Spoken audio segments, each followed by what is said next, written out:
Hey guys, hope you're doing well. Welcome to our first episode of IELTS exam. Here we are accompanied with Ehsan Jamali. Welcome, Ehsan.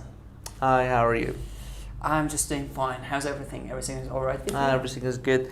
Honestly, these days the coronavirus has really wrecked everything, but it's going, it's passing. Yeah, you know, the pandemic has just shut down every business and everything. So yeah, but it's gonna pass these days. yeah, great.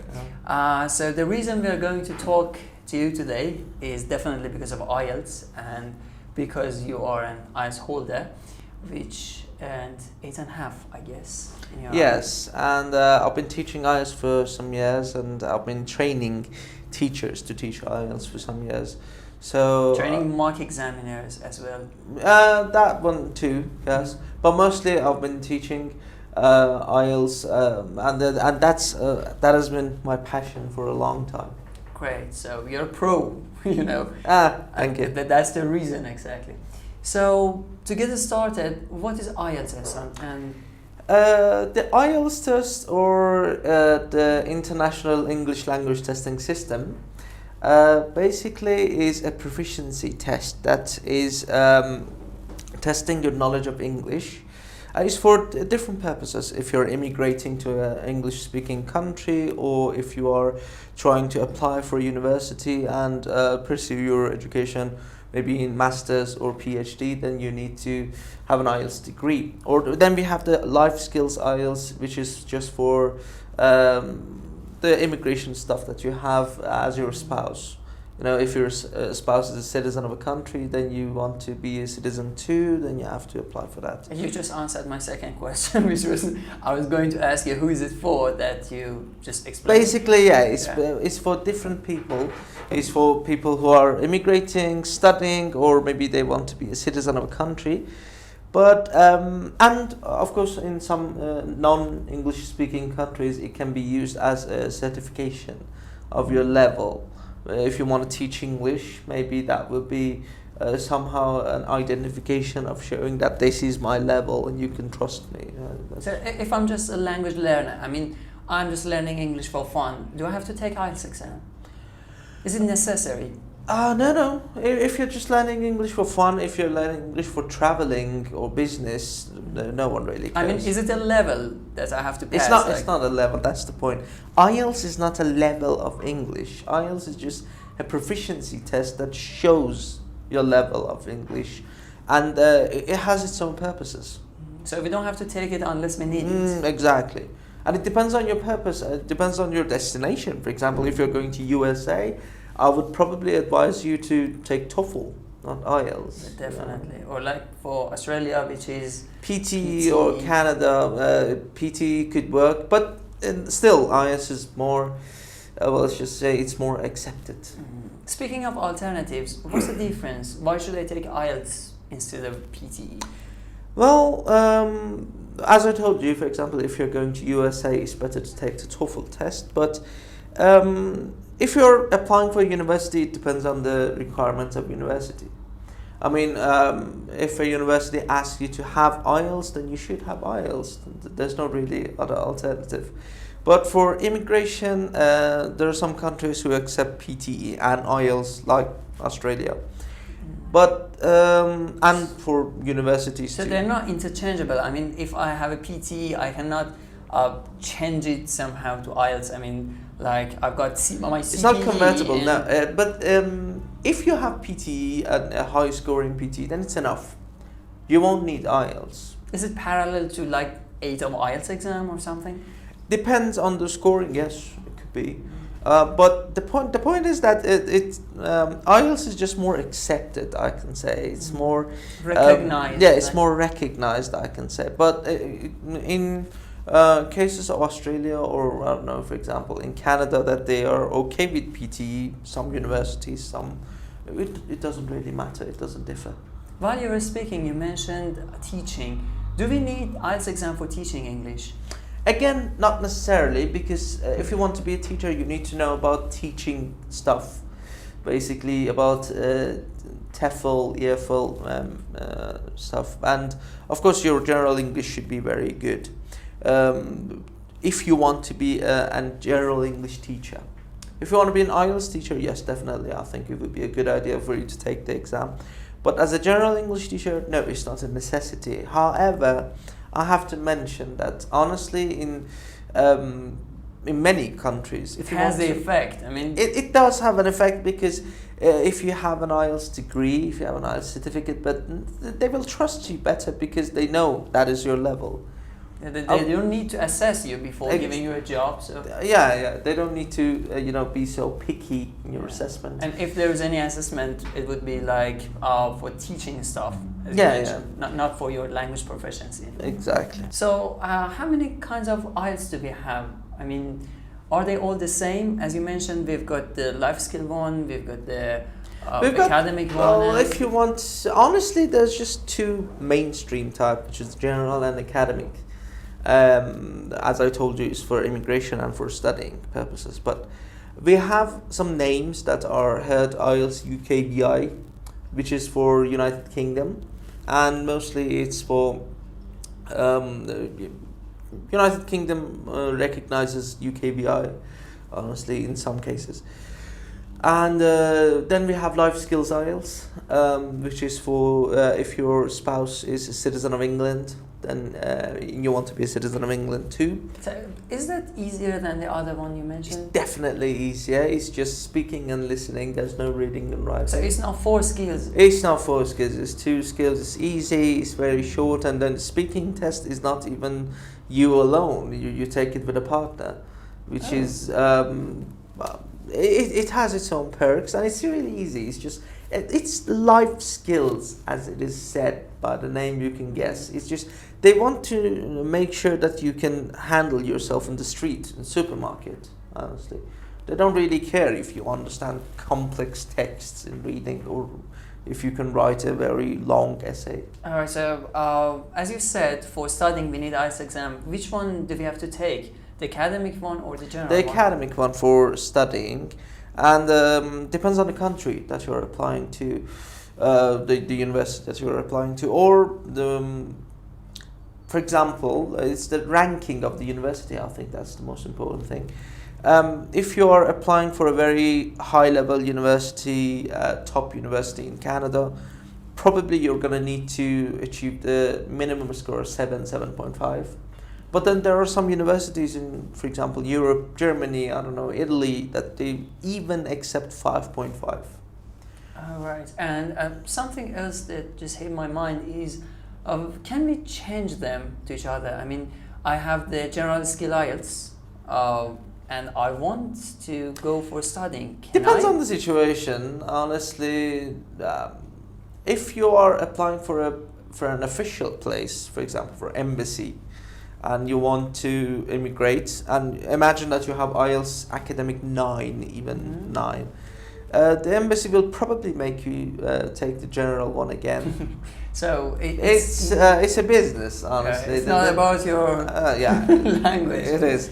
But for example, if you have an academic, I don't know, 9, then no one really cares in an institute or in a place that you're working that if it is academic or general, because they're both equally good. So if you want to become a teacher or something and you need it for your language proficiency, there's no preference. It's not a point. Yeah, it's not a point of preference for anyone if it's academic or general. No one really cares. Because most teachers these days are applying for jobs abroad and they want to go to other countries, and you just said IELTS is going to help them. So there's no preference for them which one they're taking. They can take either one. You should always pay attention to the place that you're going, the requirements that they're asking for. Most of these places, the institutes, the universities, everywhere, they just write what they want. And if they're asking for an IELTS certificate, they will ask, and they will mention that it should be academic or general. So this is not really a mystery. You can always easily find out. Yeah, and there is something else, Ehsan. You just said that it is widely recognized. Why is that? Who is behind IELTS that makes it different from any other test? You see, well, I'm sure you've heard these names, IDP and British Council. These are the IELTS holders that test holders that are having this test and administering this test all over the world. For example, in many countries, both of them are present, but in Iran, I think it's just only IDP. Are they just running the exam, or they design the exam? The designing of the exam is not on the shoulders of IDP or British Council. It's actually the Cambridge University Language Assessment Division that is coming up with the questions. So they're not really like business-like. Cambridge is only preparing, and they're preparing the question, and they're researching about the validity and reliability of the test and etc. But the part about administration is mostly IDP and British Council.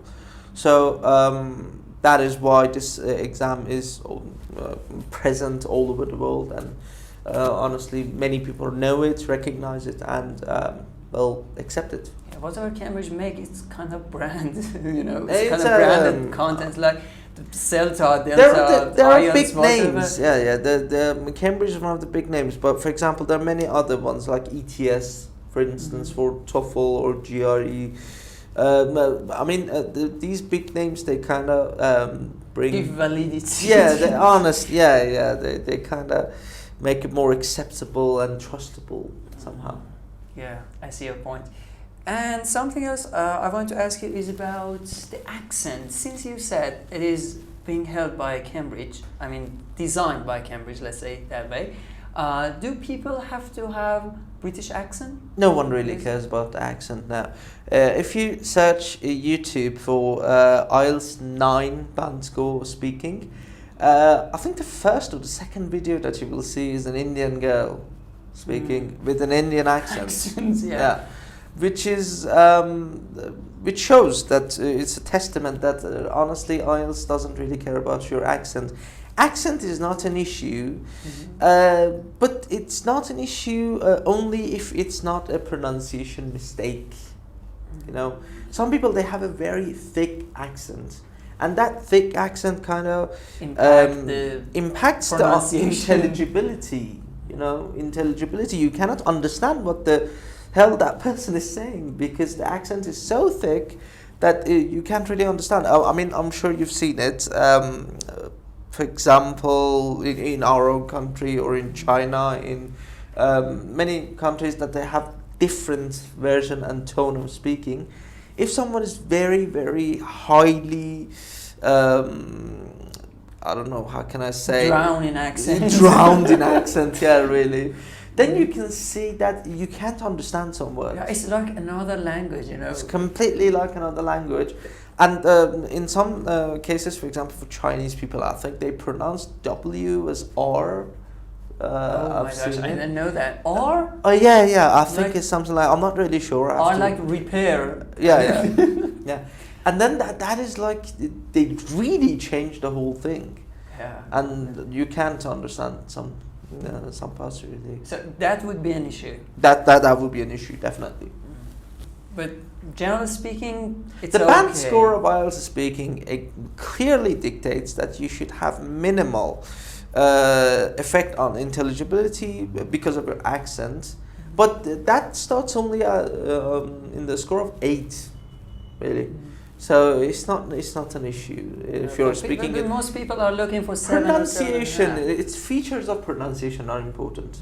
Yeah, your intonation, your stress, your the tone, all of these things are important. But it's not important if you're speaking British, American, Australian, Scottish, Irish, or Iranian, Indian, whatever. Yeah, I was reading this article the other day that said your accent is part of your identity. You just can't change it. I mean, you may be native-like, you may do your best, and after 10 or 15 years, you get so near, but finally, it's nothing to be ashamed of because it's a part of your identity. It's okay, and really, it's not a.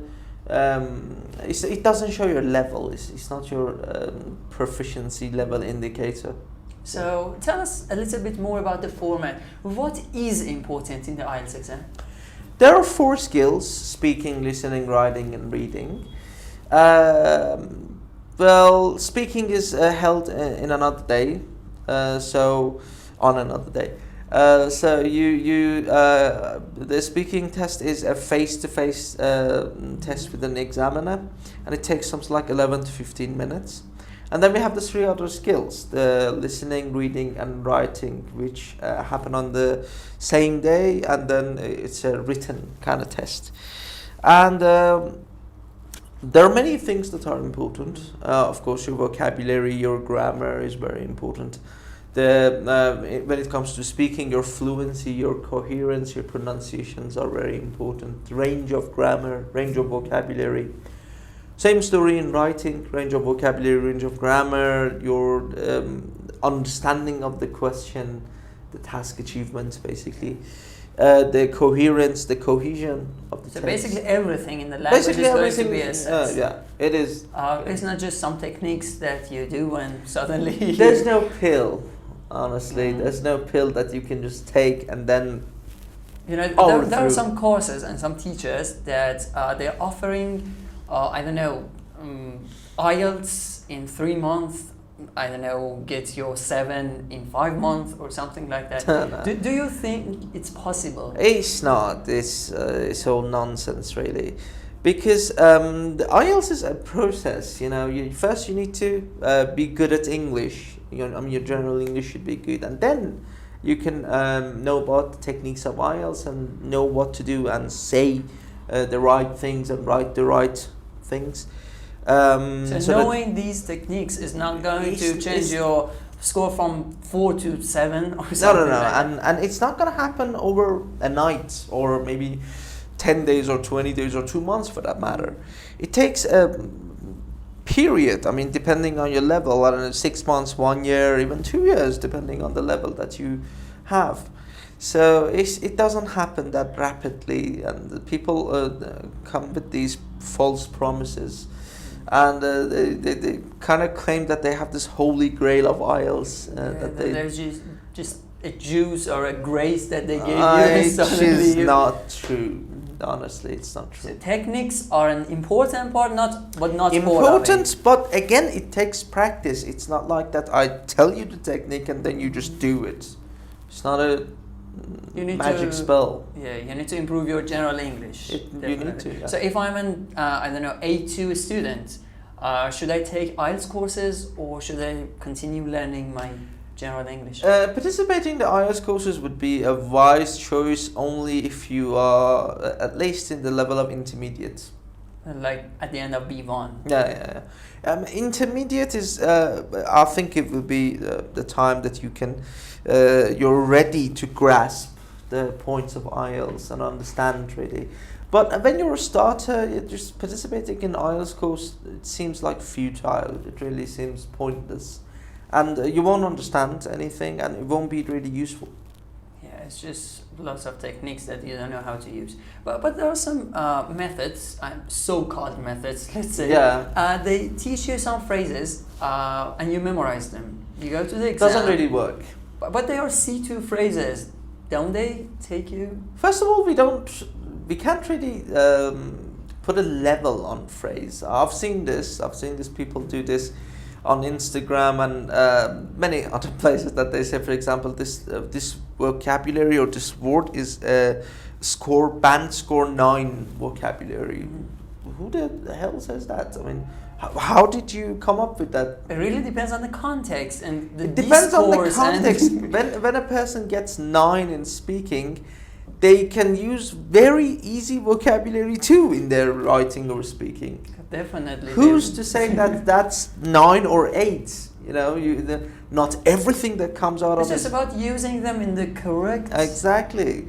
Not everything that comes out of his mouth are Shakespeare level vocabulary. It's not possible. It's because no native talks like that. And it's the just phrases. cringe when you see somebody's using lots of idioms, lots of proverbs. It's like a native speaker is using maybe 1 or 2 in a week, not even a day, but in just, as you said, 11 to 15 minutes, I guess. They're using like 5 proverbs, 3 idiomatic phrases. Even more than that, and they're weird enough that some teachers, they give you numbers. That they say, for example, you have to use this many vocabulary, this many idioms, and this many proverbs here and there, and in writing even. I've seen this. And is it going to cut your score? It's good. You see, that's the point. If you memorize something and it's going to be unnatural and it's going to be easily picked up by the examiner will instantly know, because your tone of speaking and your tone of writing will indicate your level. And if there's a phrase out of place, or if it's memorized, then you can easily understand that is not natural. And it's not going to be to your advantage, it's going to be to your disadvantage. Alright, so are there any other things that they cut your score like this? I know maybe hesitations, maybe... There are many things that will decrease your score, yes, of course. So pace of my speaking is important if I'm speaking Speed slowly. of speaking is definitely important, undeniably, but the pace of speaking should be natural. The fact that you're speaking too fast is not always an advantage. It should be natural. Some people believe that if the faster the better. No, you should do the natural speed. I think it would be more important. And there are many things that are important. For example, the fact that you're pausing or not, the fact that you're using vocabulary in the appropriate place and they're in a precise sometimes manner. we do pause. I mean, it's impossible to speak without There are hesitation. two versions of pausing. You know, we have content-related pausing and we have language-related hesitations. Language-related hesitations will decrease your score, but content, no. So as long as you're seeking an idea, it's okay. It's okay, yeah. You know, for example, even if you're speaking in your mother tongue, you can wait and think. Okay, for example, I'm talking about yesterday, and I say I went to my brother's house. I think. I mean, that's natural. It's okay to think. But I mean, if you're saying I went to my brother's house, that is not content related. Yeah, it's obviously sure. because of language and seeking for the words or seeking for the right grammar. obviously it's going to decrease your score. All right, great. So, is there anything else that would cut our score? Honestly, no. I Like- think everything was covered regarding IELTS. And What about gap fillers, Ehsan? People tend to use gap fillers when they want to pause or something like that. They just say a phrase, like they don't remember it. They say, "Oh, my mind just went blank," and they use it every time they pause. depends on how you're using it. Again, it's if it's natural or if it's unnatural. Honestly, people just memorize it and they use it in a very inappropriate and weird manner. to just buy some time. To just buy, and it's obvious. It's very obvious. The plan is so conspicuous you can understand. And the phrases like "let me think," it's completely normal. A native says that when you ask a question. Well, let me think. I don't know. If you're acting natural, then yes. But I've seen many people, for example, you ask them, "What is your name?" And they say, "Let me think." Or what are you thinking? or in one case, it was a very stupid thing that I asked. For example, I think I asked, "What is your major?" From one of my students, I said, "To be honest." To be honest. Why wouldn't you be honest? Are you going to lie to me or something? What would be the reason that you would just mention, "Okay, let me be honest," because there might be a reason that I wouldn't be. I mean, that just doesn't make any sense. Or for example, when you ask a question that is very challenging, in my own IELTS speaking test, I used that because the examiner asked me a very challenging question, and I said, "Oh, that's a tough question. I cannot answer, honestly, because of this and this," and then I tried to say something. But then, for example, imagine that in many cases I've seen that the question is very easy. How old are you? And they just say, "Oh, that's a Or, challenging for example, question." I don't know, what is that? Do you prefer tea or coffee? Oh, that is a tough question. No, that is. I don't know how to answer that. Yeah. That's obviously not a tough question. So, these kind of phrases, they are only good and they can only work as long as it's in the natural order and natural place. And there's something else. There are some phrases that native speakers use them a lot, like itself. Okay. Every word they say after that, they say like. Is it okay if you have it in our speaking test because it is natural? Or repetition is going to cut our score? No, it's okay. The point is that repeating something, of course, it's not going to be boding well for you. But I have to say that it's kind of like catchphrase, you know. And having a catchphrase that you're repeating something not because intentionally you're doing so, but it's just something that you have in your speaking as a habit, then it's okay. Because most native speakers, instead of saying like as if, they rather use like. But repetition of a connector or repetition of a word shows that you don't have any option. So yeah, if it shows your if lexicon you are using all the other connectors, and if you're showing that you have variety, you have range, but then you have a catchphrase too, then fine. It's okay. But if no, it's just all that catchphrase and there's just no other alternative, then yes. And examiner understand every single thing there, because it is an issue. Definitely. Fine. Great. Let me see if we have anything else to ask. Is there any other myth that you want to tell us about IELTS exam? There are many, but let's leave some for next episodes. Okay, sure. Great. It was so nice talking to you, Ehsan, and thanks for Likewise. your time. And guys, thank you for watching this video. I assume you're watching this video on YouTube, so please don't forget to push the subscribe button down here and ring the bell. See you. Good day.